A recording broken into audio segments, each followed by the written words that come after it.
का चोरी कई थई का बेइज्जती कई थई अल्लाह अकबर जद मां का गलती न कया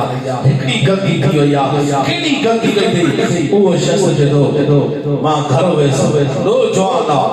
वो नौजवान जदो मां घर वेस जने घर जो वेस इलाही पर गुजरियो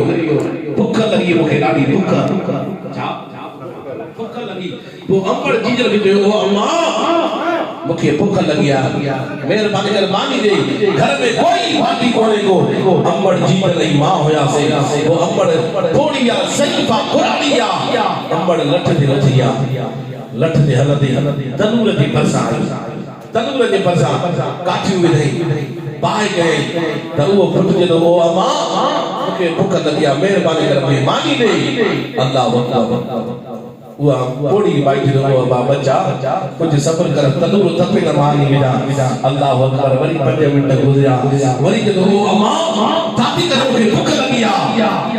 अंबड़ जीजल गुस्से में जी करे फटल के न पाते चपो है थप्पाड़े अल्लाह अकबर इंसान उनके मिचड़ अची वई उन छात्र पद बस्त उन छात्र जो जवान पाजी अंबड़ के वठी करे तनूर में चलाए जने तनूर में जो चलाए तो पड़ते पड़ते भागोड़ा हो गया रोई चीखू निकली वई अल्लाह अकबर पाड़े वाले बुधो जने रणी में चीखू निकली वई और के तंदी करियो हथ भी सरिया पैर भी सरिया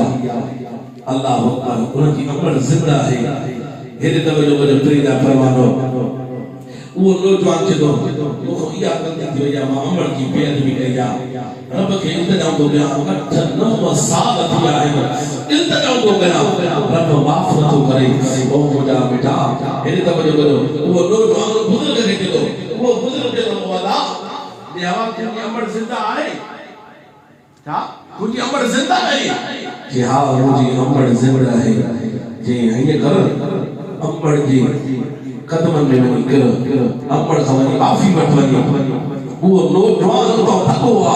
काबे में वठी भगवा जुती विसरी वया दरवाजो खड़ो पुछा के केरा अंदरो पुछो केरा